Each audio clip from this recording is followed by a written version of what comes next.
جب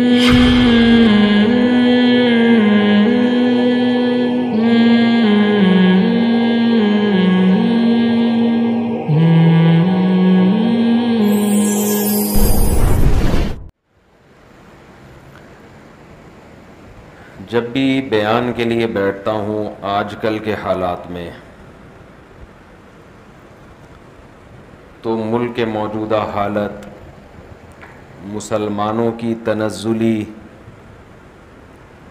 تباہی، بربادی، بے اعتدالیاں، انہی چیزوں کی طرف توجہ جاتی ہے، اور خیال ہوتا ہے کہ اسی بارے میں ہی بیان کرتا رہوں کہ ہمیں کیا کرنا چاہیے، ہم کیوں تباہ ہو رہے ہیں، کیوں برباد ہو رہے ہیں۔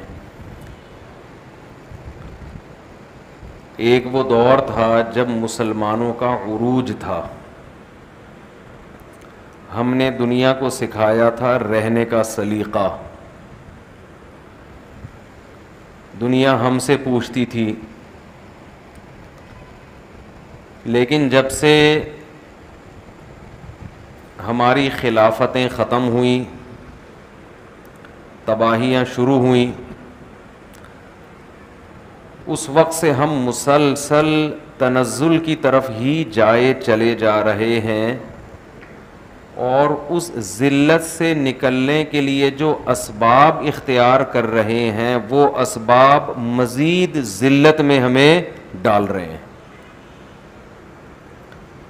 جو اسباب ہم اختیار کر رہے ہیں وہ اسباب ہمیں ذلت سے نکالنے کے بجائے مزید ذلت میں، بولو بھائی، ڈال رہے ہیں۔ کیسے نکلیں گے ان ذلت والے اسباب سے؟ اس کا ایک ہی حل ہے جو قرآن بیان کرتا ہے، لیکن کمال کی بات یہ ہے کہ قرآن جو حل بیان کرتا ہے ہر آدمی اس کو ڈیفائن اپنے طریقے سے کرتا ہے۔ یہ بڑا مسئلہ ہے، اس کو میں آسان زبان میں سمجھاتا ہوں، آپ کہیں گے پتہ نہیں کیا پیچیدہ بحث لے کے بیٹھ گئے ہیں آج آپ مفتی صاحب۔ مثال کے طور پر ہر آدمی اپنی ٹھڑک جو ہے نا، اپنی ٹھڑک جو اس کو جس کے خلاف بغض نکالنا ہوتا ہے، وہ اگر مذہبی ہوگا تو کہاں سے کرے گا؟ وہ قرآن و سنت کا لیبل لگا کے کرے گا۔ ہر فرقہ نیا فرقہ بنانے سے پہلے لیبل کس کا لگائے گا؟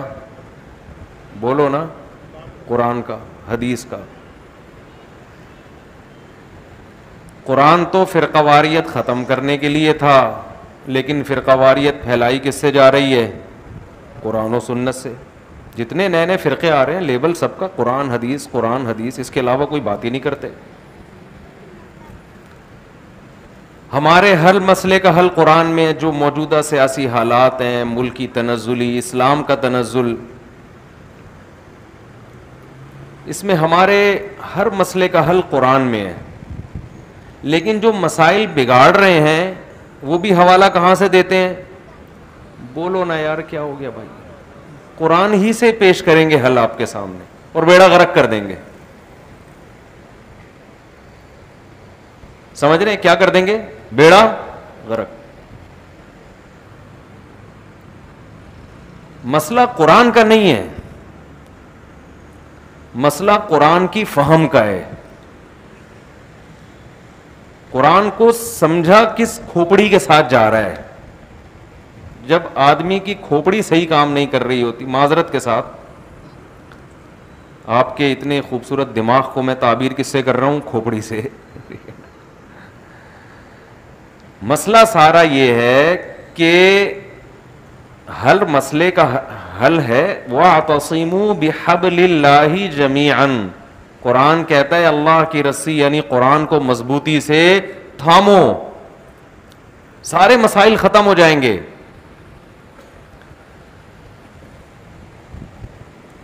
لیکن ہر آدمی آپ کو تباہ کرنے کے لیے بھی حوالے کس کے پیش کرے گا؟ قرآن کی آیتوں کے۔ مثال کے طور پر قرآن کہتا ہے اگر تم متقی ہو، پرہیزگار ہو، تو اللہ تمہارے ساتھ ہے میدان جنگ میں. جہاد کے میدان میں تمہاری مدد کس شرط کے ساتھ ہوگی؟ اگر تمہارے اندر تقوی ہے. آپ نے اس آیت کو پڑھا، آپ نے اس آیت کو سنا، آپ نے کہا میدان جنگ میں اترنے کے لیے ایٹم بم کی ضرورت، بولو نا یار، بولو بھائی خدا کا واسطہ، نہیں ہے. میزائل بنانے کی ضرورت نہیں ہے. اللہ ہمارے ساتھ ہے. ان کنتم مومنین، اگر تمہارا ایمان اللہ پہ مضبوط ہے. آپ نے اس آیت کو پڑھا، لوگوں کے ایمان کو مضبوط کیا، 4 مہینے بھی لگوا دیے، 40 دن روزے رکھوا دیے، چلے کروا دیے ان کے، صبح شام کی تسبیحات، اللہ پہ اعتماد اور توکل کے ساتھ فوج کو میدان میں اتارا، اور بیڑا غرق تو آپ لوگ کر لو نا یار. یہاں تک میں نے بیڑا غرق کر لیا، غرق کا لفظ آپ لوگ بول لو، اور فوج کا بیڑا کیا ہو جائے گا؟ غرق. اب آپ کہہ رہے ہو یار یہ اب دینداروں کے ساتھ ہو کیا رہا ہے؟ خوب سمجھو. پہلا تو یہ کہ آیت کا استعمال کیا ہوا ہے، بولو نا، صحیح استعمال ہوا ہے؟ بھئی غلط استعمال کیا آیت کو، یہ مطلب نہیں ہے آیت کا. اتنا بھی ہوتا نا کافی تھا. آج جو ہم دیندار لوگ، میں بھی شاید شامل ہوں گا اس میں، اوور آل ایک ہم لوگوں میں ایک مسئلہ کھڑا ہو گیا ہمارے ساتھ، جو دیندار کہلاتے ہیں. اتنا بھی ہوتا نا کافی تھا کہ قرآن کی آیت کا غلط استعمال ہوا، فوج کو میدان میں اتارا اور بغیر اسلحہ کے، بغیر ٹریننگ کے مروا دیا، بیڑا غرق ہو گیا. چلو بھائی ندامت ہو گئی، یار ہم سے کہیں غلطی ہوئی ہے قرآن کو سمجھنے میں. نا نا نا نا نا نا نا. اس شکست کو نام کیا دیا جائے گا؟ فتح عظیم کا. نہیں آئی بات سمجھ میں؟ شکست ہو گئی، برباد ہو گئے. عقل مند لوگ کہہ رہے ہیں یار کہیں ہم سے فالٹ ہوا ہے قرآن کو سمجھنے میں، شکست ہو گئی ہے، مر گئے، بھاگ گئے. کہہ رہے ہیں شکست کہاں ہوئی ہے؟ اتنے لوگوں کو شہادت کا مرتبہ مل گیا. اللہ نیک لوگوں کو شہادت دیا کرتا ہے، اور آزمائشیں آئیں، ملک کے حالات کا بیڑا غرق ہو گیا. یہ تو کامیاب ہونے کی علامت ہے. یہ اگلا اسٹیپ ہے جو کون کر رہا ہے؟ یہ بھی نیک لوگ کر رہے ہیں، جو کیا کہلاتے ہیں؟ نیک. میں سمجھا پا رہا ہوں اپنی بات؟ میرا خیال ہے نہیں آ رہی بات سمجھ میں. اپنی غلطیوں پہ لیبل قرآن و سنت کا، اور اس سے بڑا جرم یہ کہ جب اس کی سزا ملتی ہے، اس سزا اور عذاب اور شکست پہ لیبل کس کا؟ فتح اور کامیابی کا. یہ پوری قوم کی بدحالی، الا ماشاء اللہ عقل مند لوگوں کے علاوہ، پوری قوم من حیث القوم اس ٹریک پر چل رہی ہے. اب آپ مجھے بتاؤ، کوئی عقل مند جو اس آیت کی یہ تفسیر کرے کہ اگر تم مومن ہو، اگر تم متقی ہو، اللہ تمہارے ساتھ ہے، اس کا مفہوم یہ بیان کر رہا ہے کہ اس کا مطلب یہ ہے کہ میدان جنگ میں لڑنے کے لیے ٹریننگ کی، تیاری کی، بم کی، میزائل کی بالکل بھی ضرورت نہیں ہے. یہ قرآن کو غلط بیان کر رہا ہے کہ نہیں کر رہا؟ 100% غلط بیان کر رہا ہے. صحیح بیان کیا ہوگا؟ صحیح بیان یہ ہوگا کہ بھئی ایمان میں اور تقوی میں جیسے گناہوں سے بچنا لازم ہے، ایسے ہی کامیابی کے وہ اسباب جو اللہ نے دنیا میں رکھے ہیں، وہ اسباب اختیار کرنا اسی تقوی میں داخل ہے. خدا نے آج تک اس قوم کی حالت نہیں بدلی. نہ ہو آپ جس کو اپنی حالت کے، نہ ہو جس کو خیال آپ اپنی حالت کے بدلنے کا. تو اللہ نے دار الاسباب ہے. یہ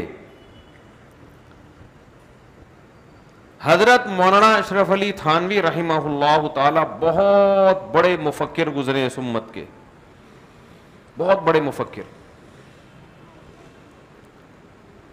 میں بہت حیران ہوتا تھا کہ نبی صلی اللہ علیہ وسلم نے مکہ میں 13 سال جہاد نہیں کیا. 13 سال کیا کیا ہے؟ صبر صبر صبر. ایسا ہی ہے نا. آپ لوگ تھوڑا جوش سے سنیں گے نا تو مجھے ذرا بولنے میں مزہ آئے گا. صبر کیا نا 13 سال تک. مارے کھائیں حضرت بلال حبشی رضی اللہ تعالی عنہ کو گرم ریت پہ لٹایا گیا.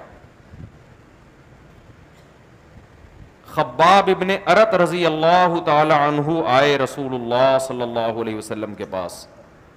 ان کا مالک ان کو گرم کوئلوں پہ لٹاتا تھا. ان کی پیپ اور خون سے وہ کوئلے بجھتے تھے, کھڈے پڑ گئے تھے کمر کے اندر.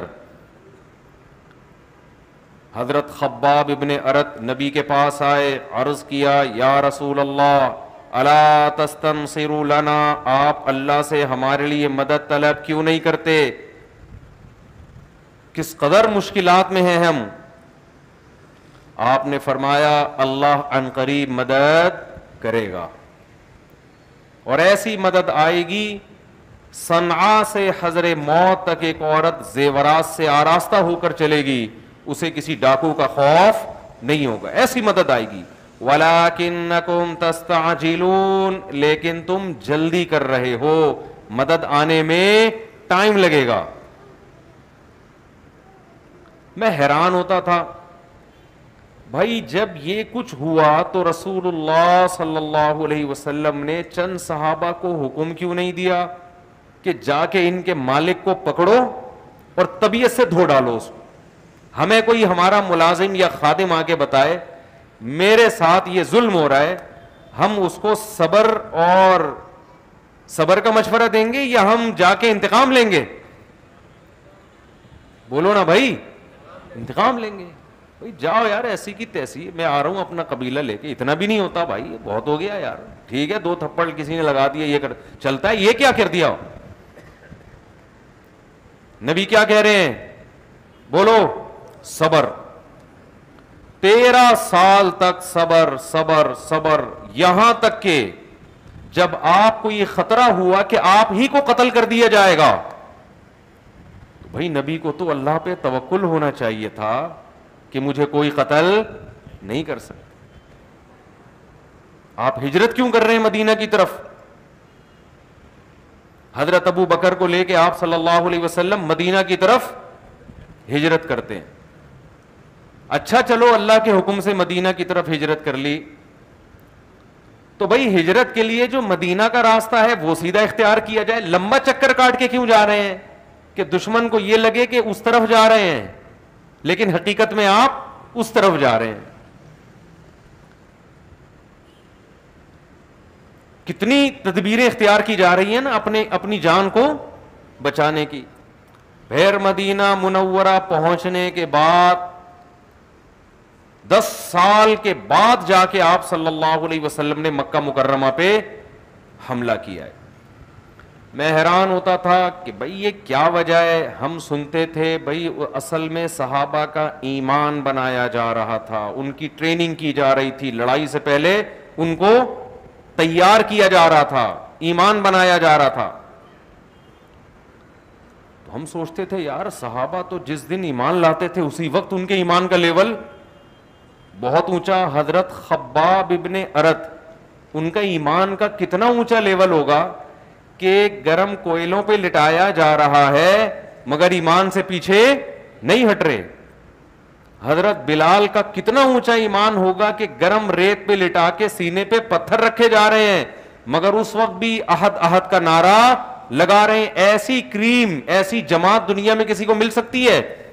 اس کے باوجود آپ صلی اللہ علیہ وسلم 13 سال صبر کے علاوہ کوئی اور تلقین نہیں کر رہے.